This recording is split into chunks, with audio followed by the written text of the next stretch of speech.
अब मैं आ चुका हूँ वोल्टेज स्टेबलाइज़र के पास में। ये 5 kV का वोल्टेज स्टेबलाइज़र है और देखो अभी इसमें इनपुट कितना है, ये देखो आप 250 और इसका आउटपुट भी 250 के आसपास ही सेट किया हुआ है, थोड़ा सा कम। अब जब वहाँ पे वो चार्जिंग बार बार छोड़ता है फिर पकड़ता है तो उसका इफ़ेक्ट यहाँ पे भी देखने को मिलता है। आप देखना और बताना कि आखिर ये प्रॉब्लम हो क्यों रही है। ये बार बार होती है फिर ठीक हो जाती है, कुछ दिन तक नॉर्मल रहता है, फिर वापस से ये प्रॉब्लम सामने आ जाती है। अभी पिछले कुछ दिन से ये ठीक था बट सडनली अभी 1-2 दिन से मैं देख रहा हूँ कि ये फ्लक्चुएशन वाला प्रॉब्लम जो है वो सामने आ गया है।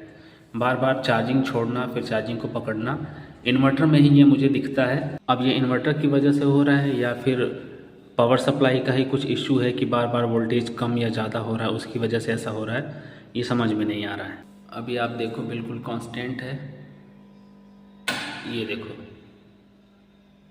ये मेरे को लगता है कि बाहर से ही कुछ इशू है। हमारे यहाँ ऐसे भी लोड शेडिंग का इशू हमेशा से रहता है, वोल्टेज कम ज़्यादा कोई फिक्स नहीं है कि इतना होना चाहिए। देखो अभी कितना है, ये आउटपुट है, ये भी 220 के आसपास आ गया।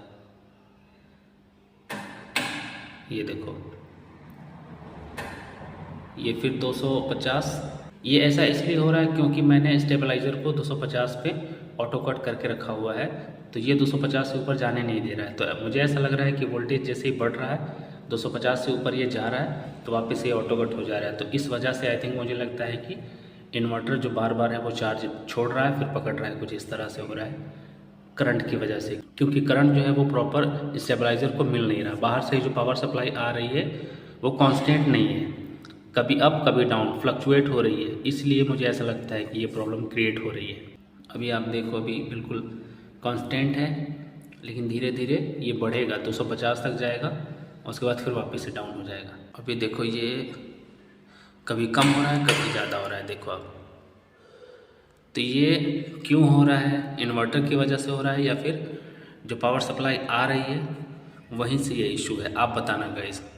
अगर कोई एक्सपर्ट है, इलेक्ट्रिशियन है जिसे अच्छा खासा एक्सपीरियंस है इन सब के बारे में, तो प्लीज़ आप कमेंट करके बताना कि ये जो इशू हो रहा है वो क्यों हो रहा है, स्टेबलाइज़र की वजह से, इन्वर्टर की वजह से या फिर जो पावर सप्लाई आ रही है मेरे घर में उसकी वजह से। देखो अभी ये 210 के आसपास है, कभी 250 हो जा रहा है, कभी 230 हो रहा है। तो ये समझ में नहीं आ रहा है कि आखिर हो क्या हो रहा है। इसकी वजह से क्या आ रहा है कि लाइट फ्लक्चुएट हो रही है, इसमें बहुत सारे बल्ब फ्यूज़ होने के चांसेस होते हैं। अब मैं अगर आपको दिखाऊं, इनपुट 200, आउटपुट भी उतना ही दे रहा है सेम।